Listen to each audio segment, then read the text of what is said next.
virtual book launch today of The Mason House. Can you see that?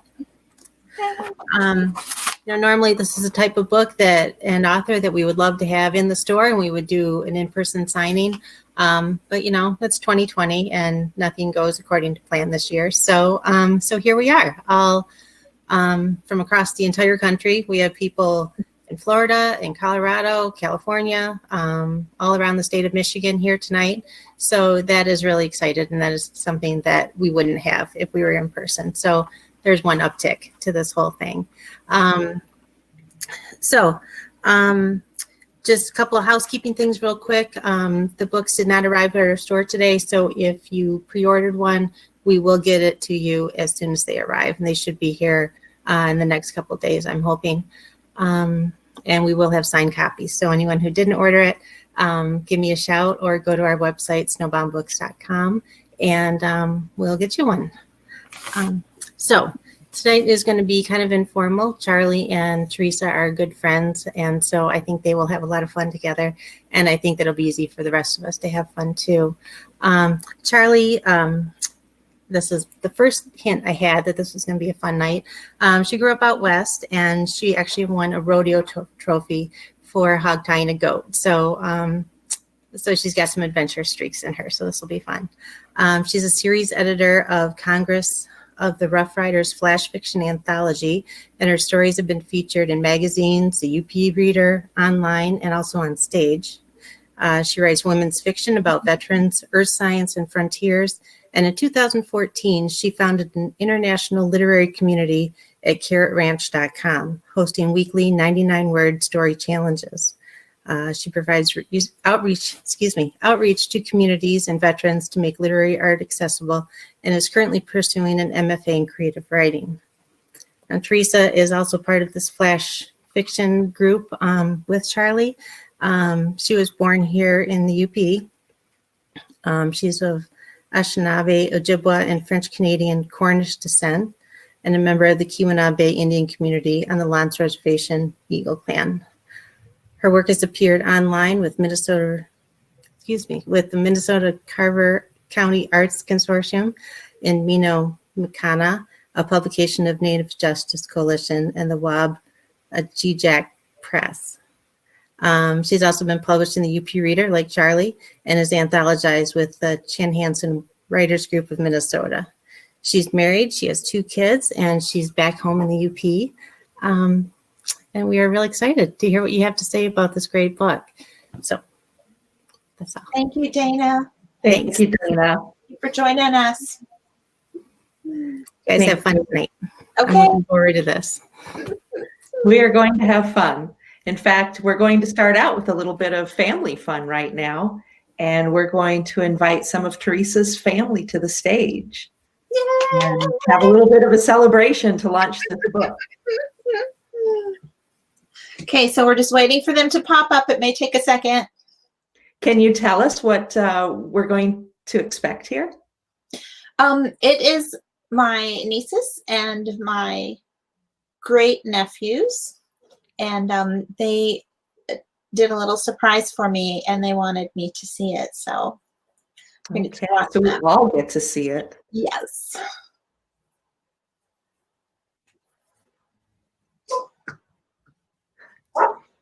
The anticipation. I don't see anything going on yet. Oh, oh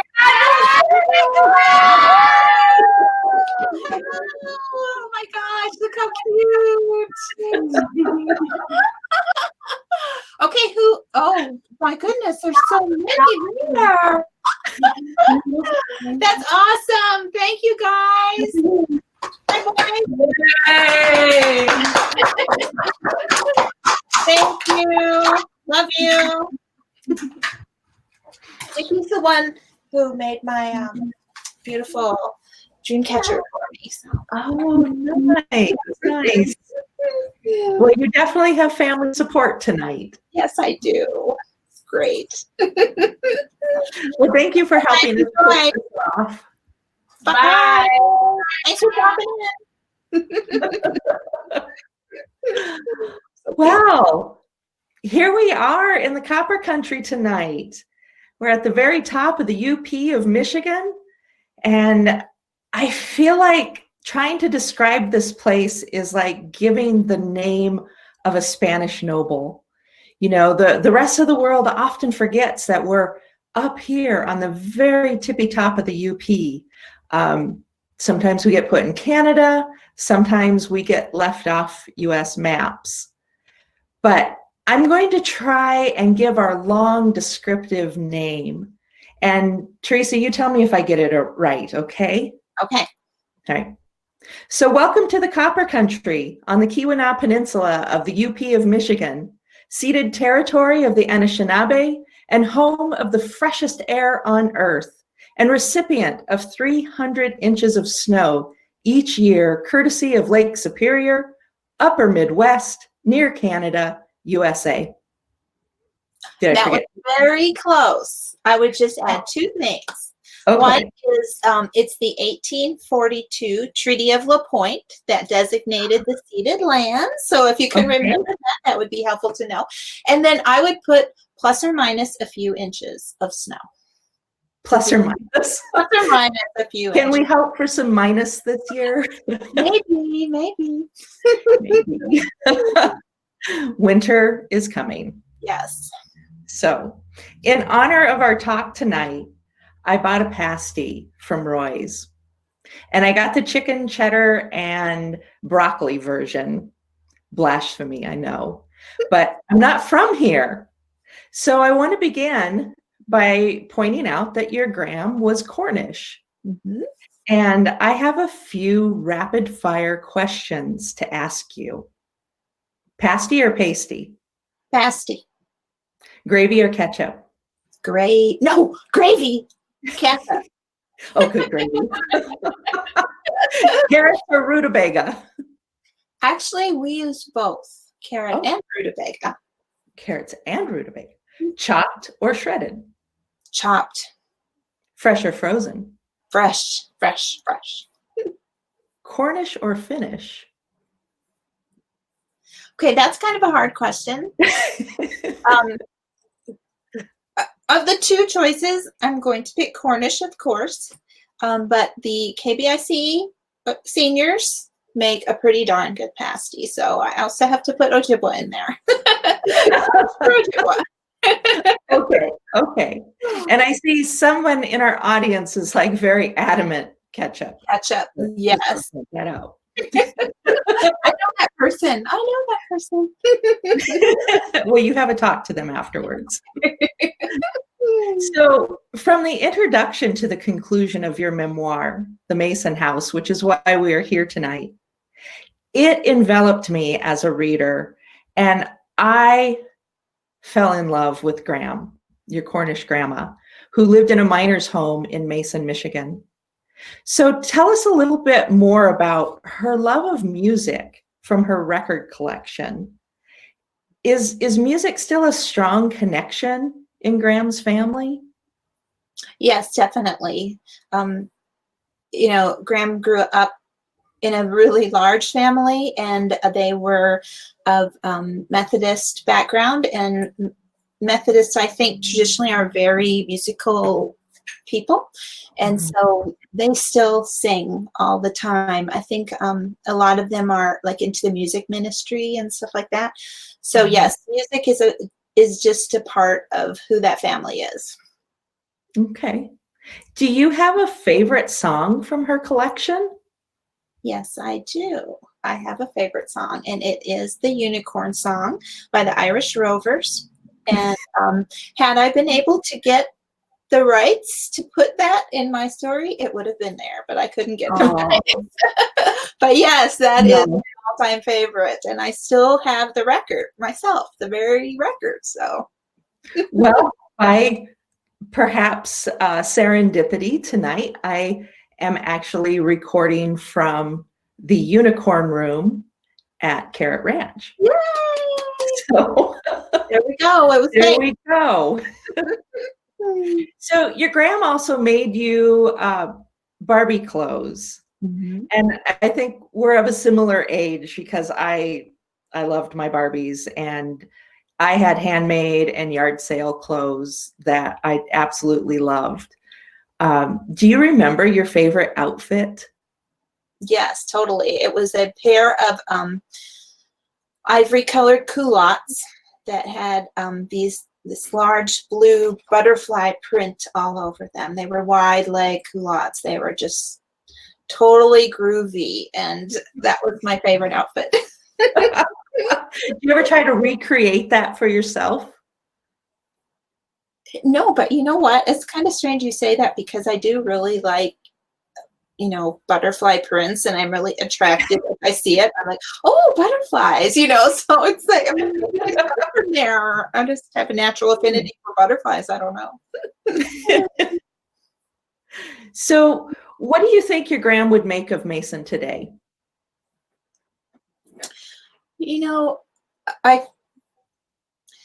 Mason has definitely struggled since Quincy moved out. They used to do a lot of the maintenance for it, and it was a really absolutely quaint town. It was just so charming, and all the homes were painted, this beautiful crisp white, and then they all had their little shutters that each had their own color. It was just a wonderful little hamlet. And then when Quincy left, I think the town really fell on some hard times, and so the homes did not hold up too well. So I think that would make her a little bit sad, that she would see that some of the structures had suffered. But at the same time, in recent years, people have been coming back and buying the homes now and remodeling them and trying to resuscitate the town. So that I think should be great about that. And then she would be really glad to see some of the mining hazards have been removed from the area, because those were always a big concern for her. Yeah. Okay. So at this point, I would like to invite you to read from the Mason house and let us listen to your story. Okay. Right. I know this is my first live reading, so I will probably stumble, and I apologize, but I'll do my best. And you have a friendly audience. Yes, I do. Thank you. Okay. I'll preface this with that my biological father died when I was really young. So I'm going to start the first chapter, an excerpt of the first chapter, and my father is gone, and now so is my grandma, who is his mother. So that's where we'll start. And I better get my glasses on here. Okay, this chapter is A Girl's Grief. I arrived at Grandma's funeral dressed in someone else's clothes. I owned the scuffed Mary Janes, but the jumper was mine from the second-hand box in our utility room. I couldn't trace the tired tights. Their peeled nylon crept down my thighs, and the waistband struggled to stay around my hips. Both welcome distractions. I tugged, wiggled, eyed the spring-fresh blacktop of the parking lot, unsure I was up to the challenge ahead. I knew what was expected of me. I was 10 years old and skilled at hiding grief. My sisters were too. We'd had more than our share of practice, but today was different. I tried to be strong as Mom had instructed, though a weakness diluted her words, her hands trembling, a tremor in her voice. I'd watched her struggle in life as a Chippewa woman chained to her past, much like when she swam in Portage Lake on warm summer days. She didn't slice through the water with graceful strokes and rhythmic breaths. She knew no breaststroke, no freestyle. Instead, she'd take a deep breath, draw her limbs up squarely beneath her, and off she'd go, dog paddling her way to safety. "How'd you learn that?" I asked her once. I was trailing along in an oversized inner tube appropriated from a stack on the local beach, quite aware I was too far from shore. Mom hadn't yet noticed. She was too busy trying to keep her chin above water. "Your dad taught me this," she said. Her coal eyes mellowed. She smiled at my father's memory, then sputtered as the chop slapped her face. For her, dog paddling was a survival skill.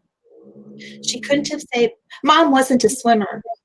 She couldn't have saved me then, nor could she save me now.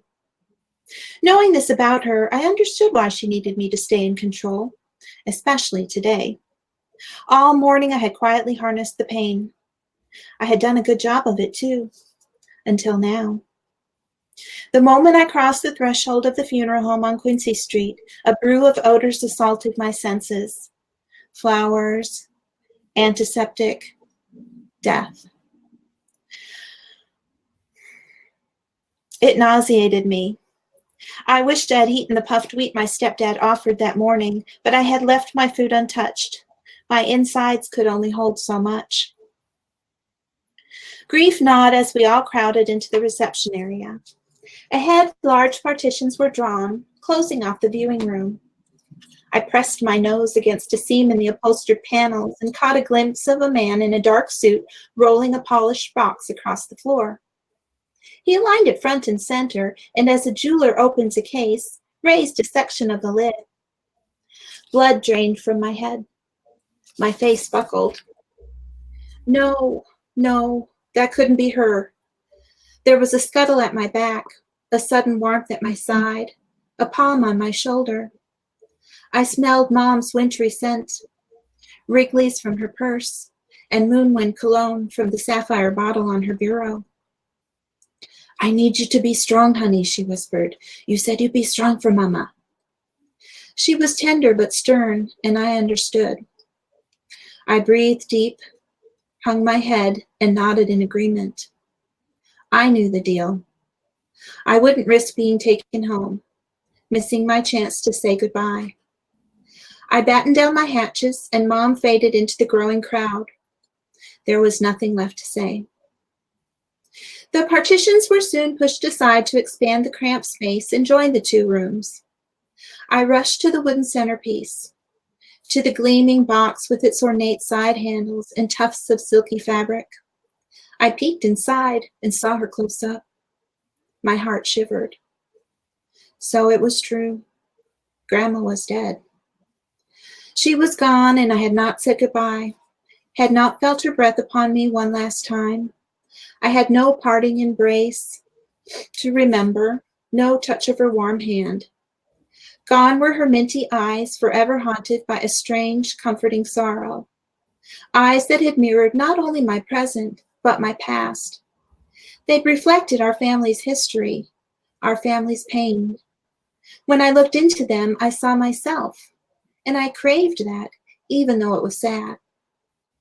It was what I knew of the world, of her and me, of my dead father and two brothers who had left long before I could commit them to memory. It showed what we were as a family, and that gave me a sense of belonging. Who was I now? I stood at her side in my cast-off dress. How fancy she looked, like a porcelain doll, untouchable. Her cheeks were faintly rouged, lips stained, fine ashy hair washed and combed straight. It fell neatly about her neck and splayed in feathery wisp upon the pillow. Inches away, yet so far. Only months ago I'd snuggled against her, holed up in the familiar and comforting Mason house, with a feeling of forever. It was late afternoon. Winter was settling in. We talked that day about the past. We always did. We spoke of my real dad, her son. That's how we called my two fathers, my stepdad and my real dad. He was nice, wasn't he, Graham? I asked. Sometimes I wish he didn't die.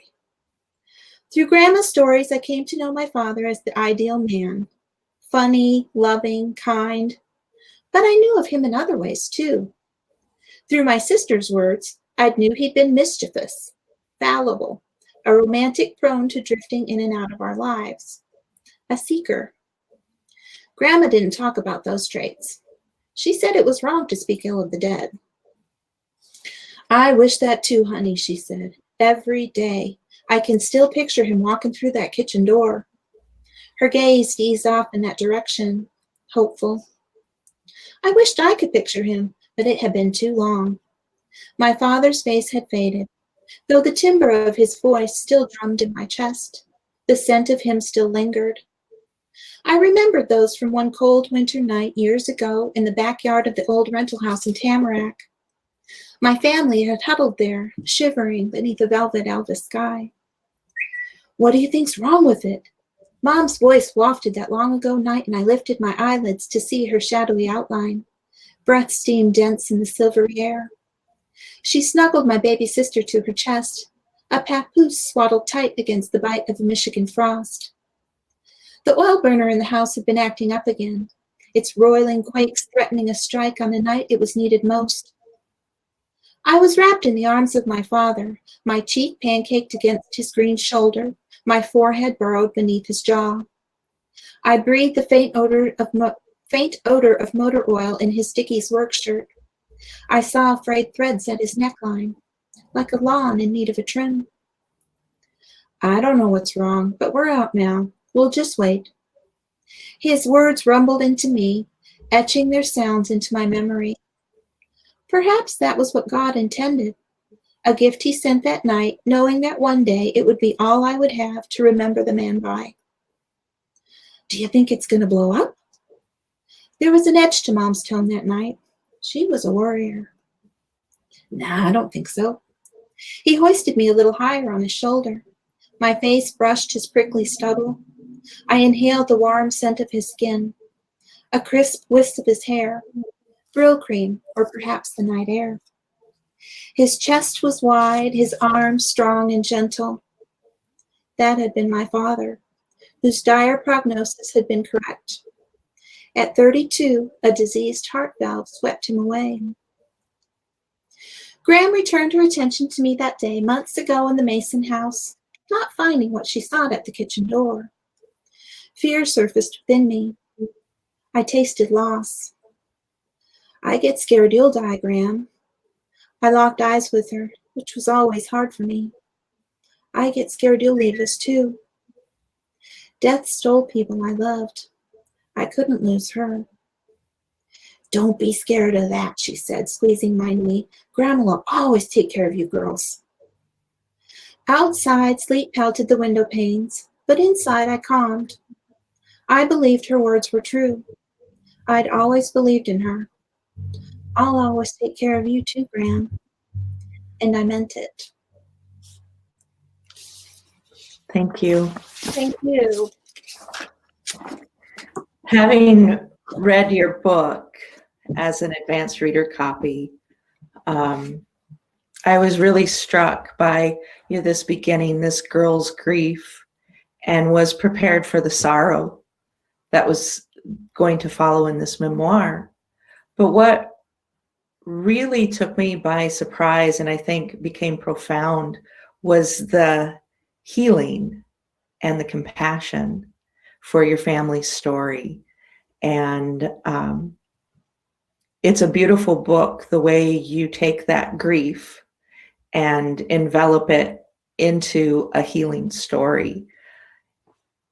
So I'm going to ask you some questions, and I'm going to let participants know in the audience that if they want to include some questions too, I'll moderate as well as we go along.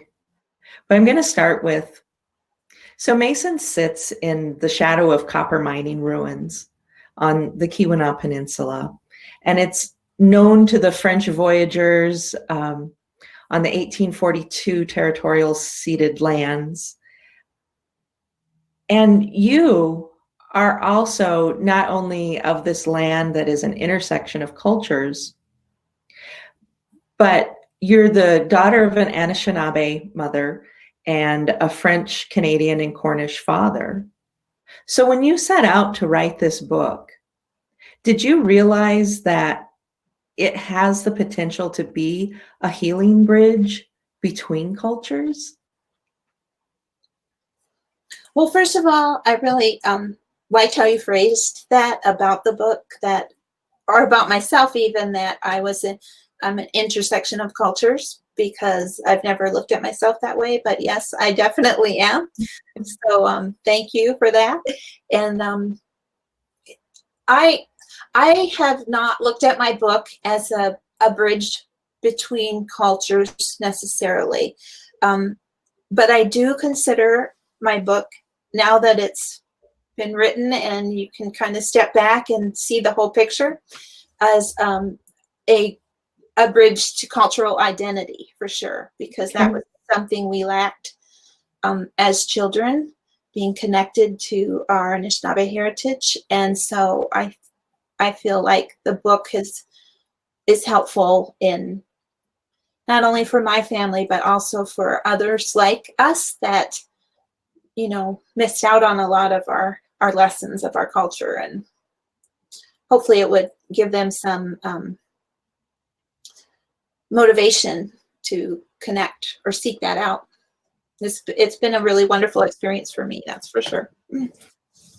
And I think people are going to find that connection in your book. So in your dedication to your grandma, you state, "Not a day passes that I don't think of you." Was your original motivation to write a memoir, that constant thought process of your grandmother? Yes, the whole reason I started the book was kind of a tribute to my grandma, because she was such a unique, eccentric, and just an amazing person. I mean, things that went on in her house, her personality. To me, she was like my idol. So, and then to lose her so suddenly, you know, and I had to live with that all my life, you know, that just sudden loss without any goodbye or any closure. So I think I had always just, you know, wanted to do something to honor her. So that's how the book came about originally, was just this little story to honor my grandma. And then I discovered that I couldn't really tell people why my grandma meant so much to me without doing the backstory, the side stories, and the future story. You know, I had to do it the whole, is it 360? Yeah, 360. Mm-hmm. That's how it ended. And then once I did that, the book just kind of took on a totally different life. But I think at the heart, it still is a tribute to her as well. So I'm very pleased with it. Good. So you got that sense of closure with writing that book? I did.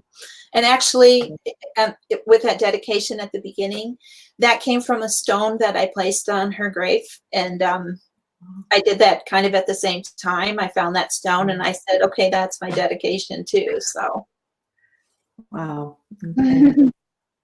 So loss is a strong theme in the Mason house. Mm-hmm. And I felt your grief keenly. There's that sentence that you read from your reading tonight, you know, so it was true, Grandma was dead. You summarize everything that your grandmother held for you in this book, and your grandma gave you that sense of belonging. Can you explain how that became a foundation for you?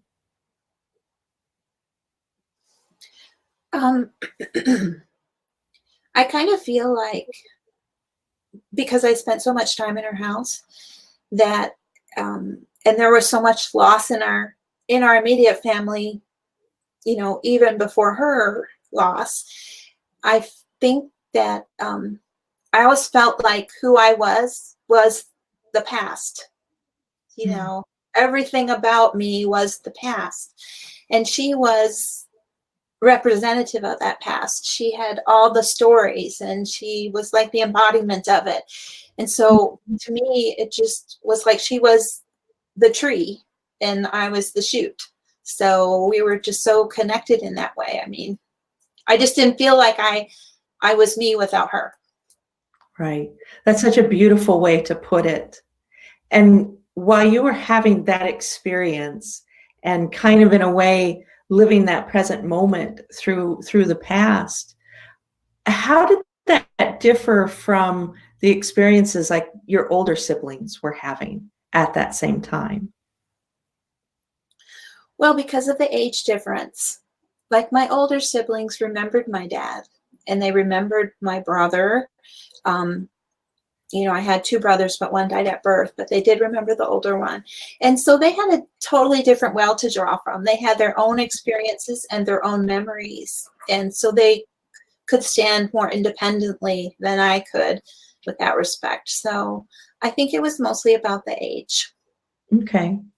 So later, it seems that your older sisters were the first to reconnect with their native roots.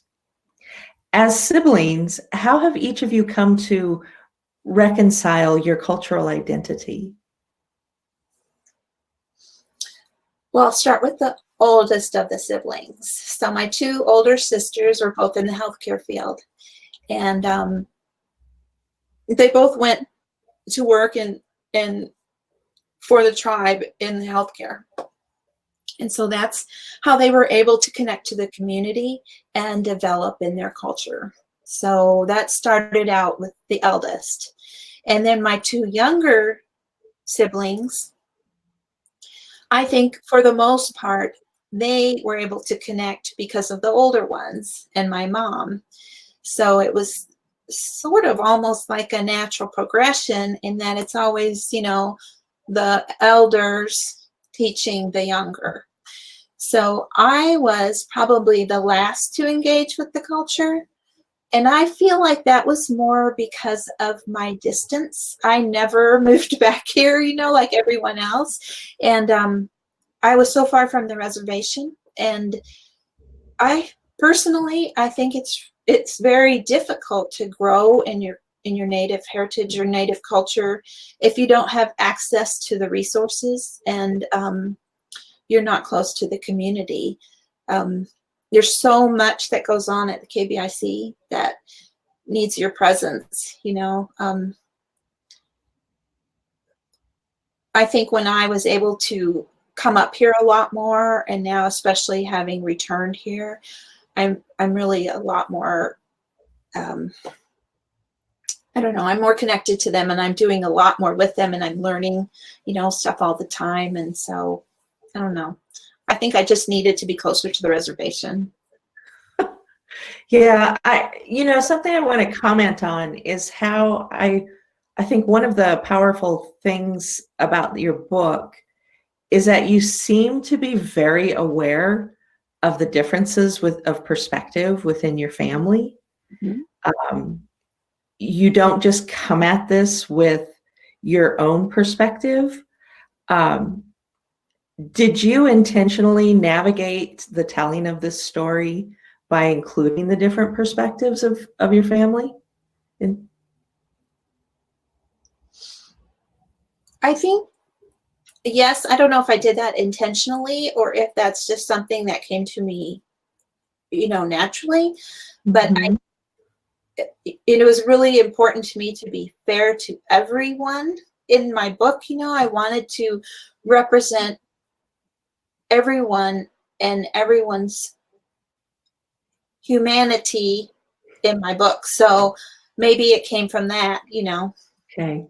That fairness and that humanity definitely comes out. It gives the book such dignity. And I think that's where the compassion lies and that compassion extends beyond your book too. And in surprising ways. But tell me a little bit about how your own personal understanding of what to call yourself as a Native woman has evolved. Well, you know, in my book, I called myself an Indian woman, right? I called myself an Indian woman. And I do use the term Indian in my book a lot. Of course, in the early years, that's what we called ourselves. We were Indian, you know.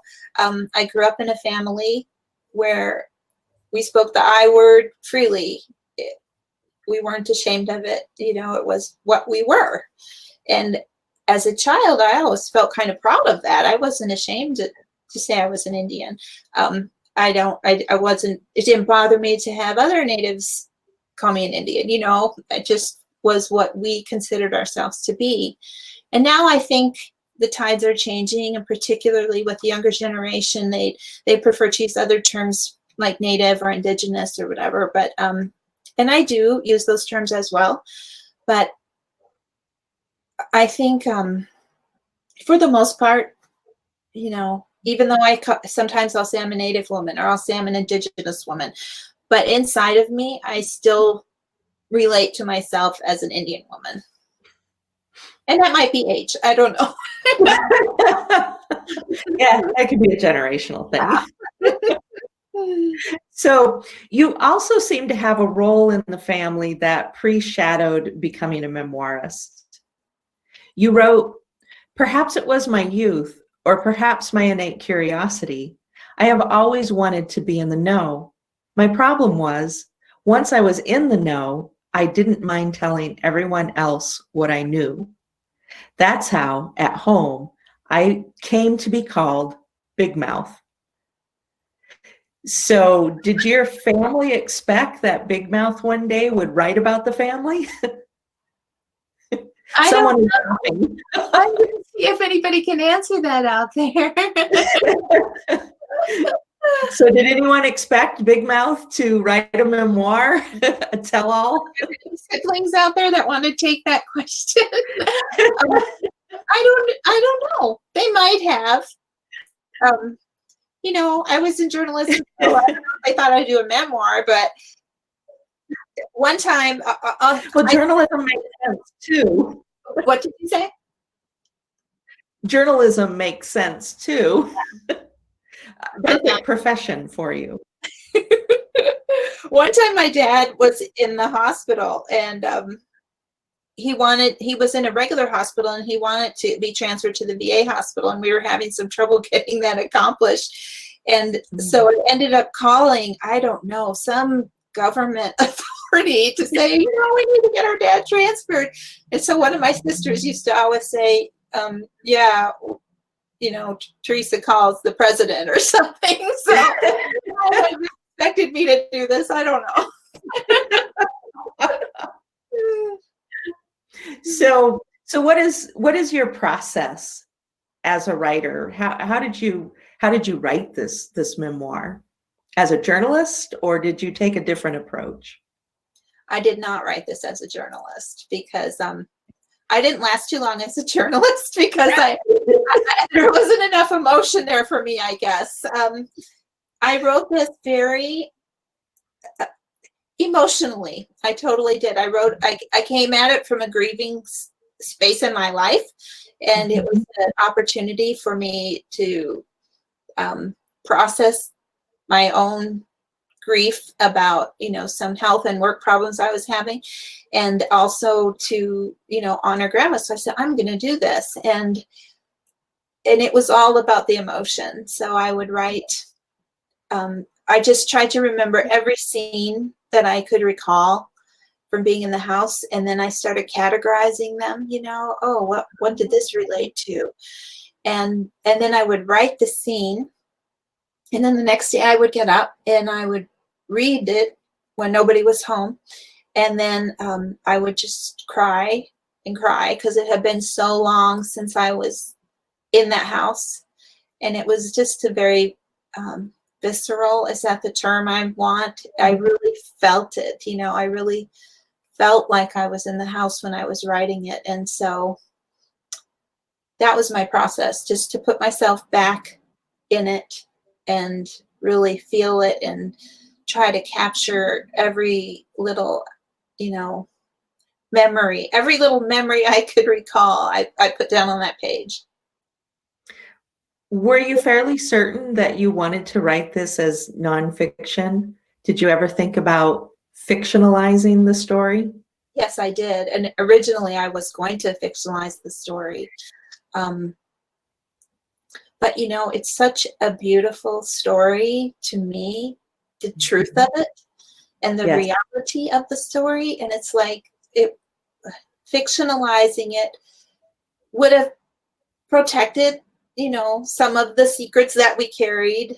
I could have done that, but it wouldn't have done the story justice. And so I just proceeded with the nonfiction. Okay.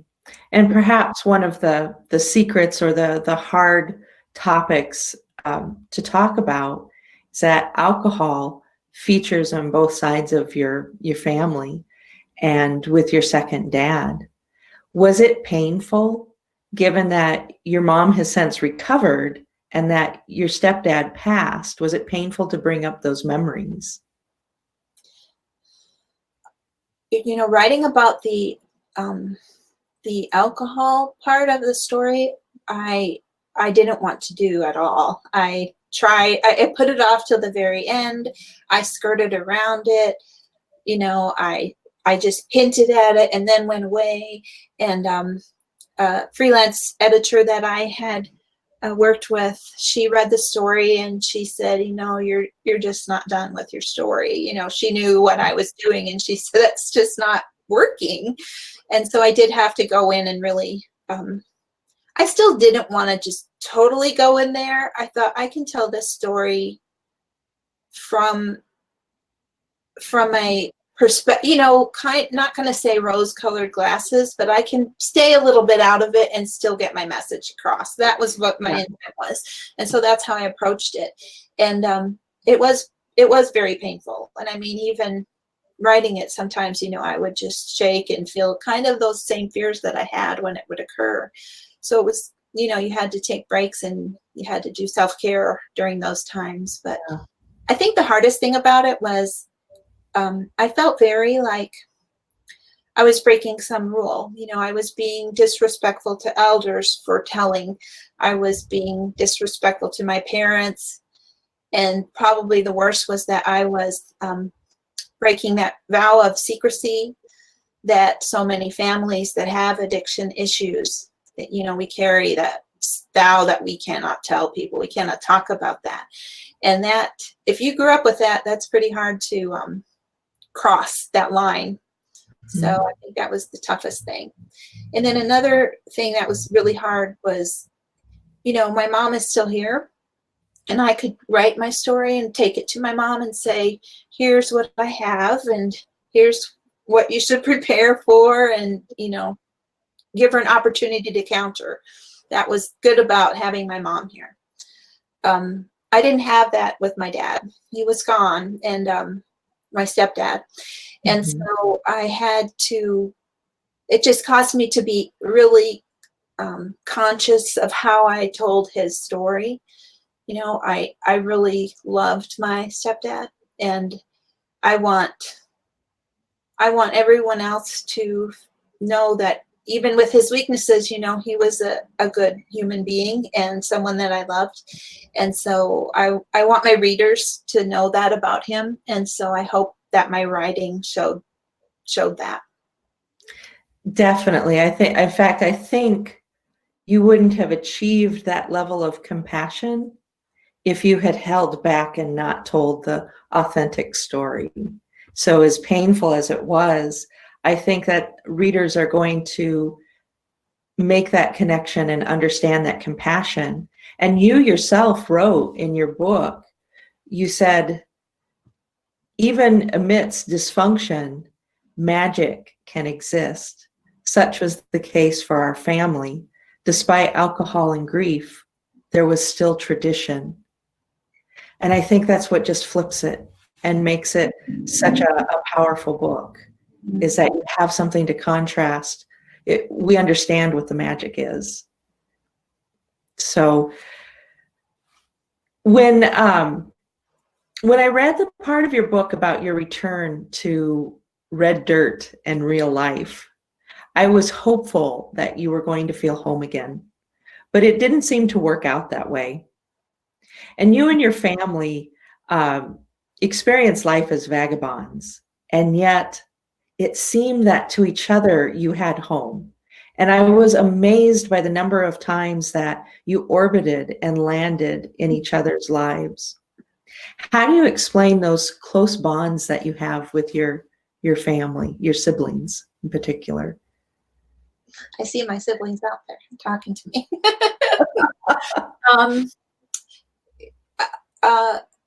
I don't know. I kind of feel like we bonded in trauma. You know, we had a lot of trauma and we bonded that way. We had to, you know, there was so much chaos, and so much emotional collateral there that we just had to take care of each other. And we were sort of, I consider us kind of a squad, you know. We fought together and we survived together, and those kind of bonds are pretty entrenched when you grow up that way. Yeah, and very, very evident. So I think the greatest moment of hope for me as a reader in your book was knowing that your mom dances as an Anishinaabe. It made me feel like reclamation of self is possible, no matter the broken road journey. Do you feel that community is part of your family's healing journey? I don't honestly believe that my mom would still be with us today if it weren't for KBIC. You know, Janie brought her there, but I think, you know, all the traditional healing that she went through once she was there, I think that's what kept her alive. And so without the community of KBIC, we would not be where we are today. Yeah.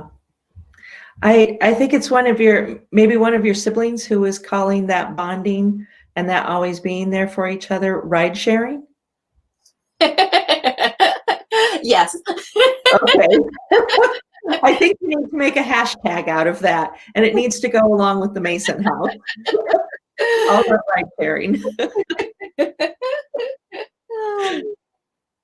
So you wrote, most importantly, we've learned being Native is not only about ceremony, but about mission, about standing for ancestral history, hallowing both the past and present sufferings of our people while working to heal wounds and build our future. That, in my eyes, is what tribe is all about. I found your full passage profound, even though I'm not Native, but it spoke to me about healing my own past. Can you speak more to what you have learned? Tell us about how you continue to be a part of your tribe.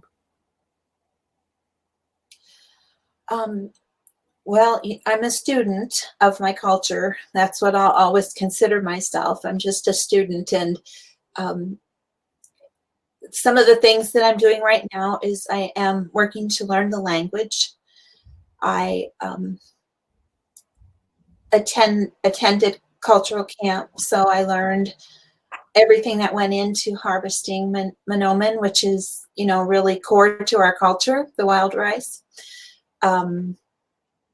I think it was last fall, I helped process all of the medicinal tobacco for the tribe. Wow. That was a wonderful event. I mean, it was a lot of work, but it was really incredible for me. Those are some of the things that I've done. I mean, I've attended powwow, and I'm working with the water walkers. People of the heart. Yes, exactly. People of the heart water walkers. And I feel like sometimes, you know, I accept that I'm a non-traditional Native. I wasn't raised on the reservation. I didn't grow up with that. I have to relearn an entire belief system, you know, and I'm working on that. I think it's really important because I do want to honor my Anishinaabe ancestors for all of the things that they went through, things that I didn't even know about. You know, I didn't even learn anything about my ancestors until I was much older. So it's something that you just have to take on your own and do.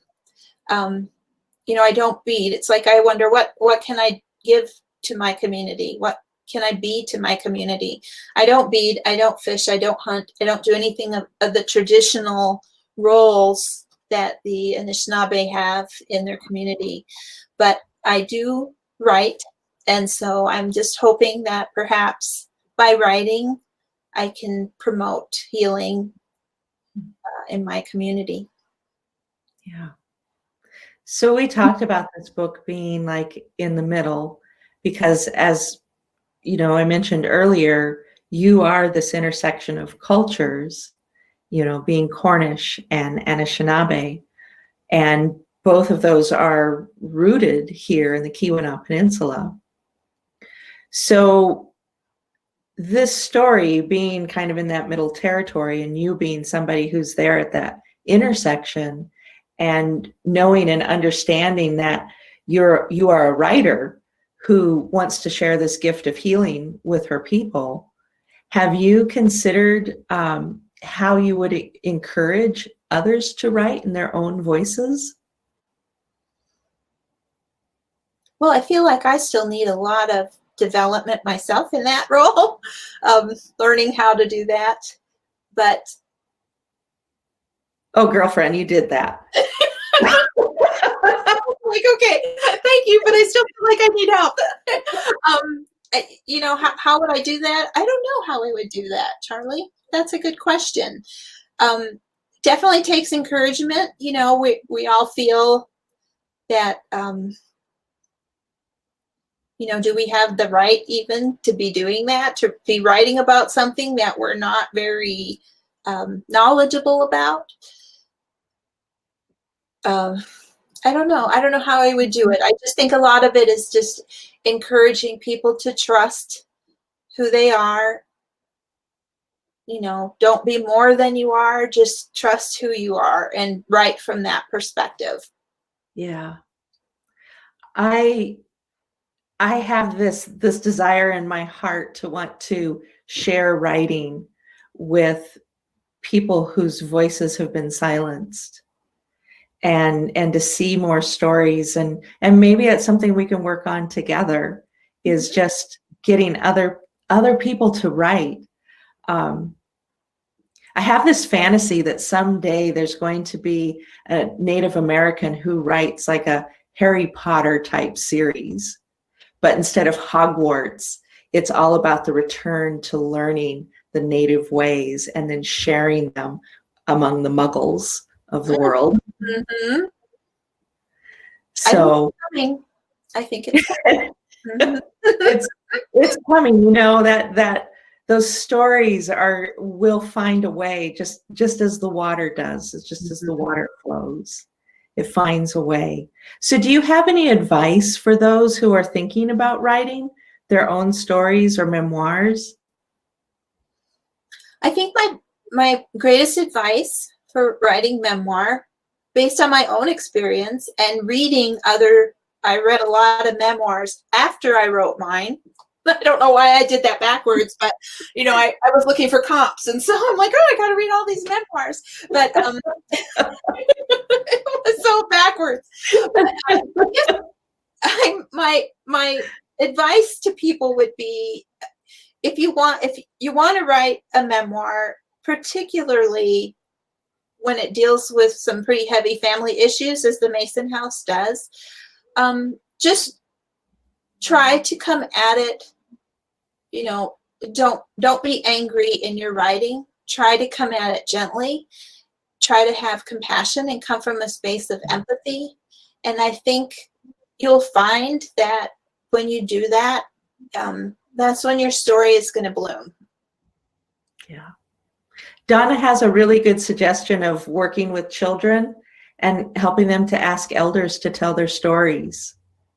And you see Kathy's message there too. Put your out. Oh, Kathy, thank you for everything will fall into place. Okay, Kathy. That's a good suggestion. Put your assignment out. Yeah. Be working with the children and help them ask the elders to tell their stories. Yeah. Yeah. Yeah. We're doing a lot of that now, I think. I think we're really on a good track. So I think so. It's a great time to be Indigenous. Yes. Well, I thank you for talking so openly about your memoir.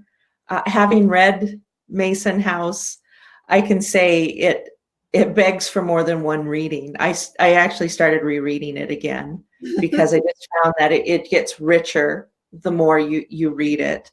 It's a very profound book. And one of the gifts of literary art is that anytime an author finds healing in their own work, that healing is shared with the readers, and often in unexpected ways. So I'm going to say, be prepared for your gift of grace to spread among many and different cultures. Thank you for sharing Graham with us. And I have one final question for you. Okay. Has anyone thought about making an Indian taco pasty? I have never heard of that before. Anyone? Doesn't that sound fabulous? I don't know. I'm pretty traditional about my pasties. Yeah, egg and bacon is about my Yeah, fried bread pasty. usual one I'll do. Oh, thank you so much Thank for you, this Charli. tonight. Thanks for joining me, and thanks for all your work. Miigwech. Okay, I guess before we close, I should I'll hold up my beautiful book. Not that I'm too proud, but I am really proud of it. And look, I just got my pack of books, and they came with. Thank you, Lanternfish. This was such a beautiful surprise in my box. It was great. If you want to, you can get it from Snowbound Books in Marquette. You can order it from there. And right here, there's you can order the Mason House right now. Oh, yeah. On the screen. Yeah, if you haven't ordered it yet, feel free. You can also get it, through the standard outlets, Barnes & Noble, Amazon, Apple Books, Nook, I believe. Nook, Kindle, yeah. Electronic. I suggest ordering more than one and passing these out as gifts. This is the kind of book you want to share with people. So. Okay. I'm not going to say that. Well, I'm going to let Charli I'm say going to say that. Thank you. And thank you all so much for coming. Oh, I do want to do a shout out to my cousin, Lisa. She's having some health issues, and I don't know if she was able to join us tonight. I haven't seen her on here. But Lisa, I love you. I'm thinking about you. I'm praying for you. And I know you're going to do great. And I'm going to be here waiting for you next summer. Okay. And locally, this is at Snowbound Books? Yes, in Marquette. Snowbound Books in Marquette. Okay. All I right. think it's going to be at a few of the, up here in the Keweenaw. You should be able to find it in a couple of the gift stores too. Like in Calumet, they're going to carry it. They're going to carry a few copies up in Calumet, and then maybe in Houghton. Okay. All right. Thank you, Lanternfish, for hosting this, and thank you, Theresa, and thanks for everyone for showing up. Thank you. Thank you guys for coming. Love you all. Hope you enjoy the book.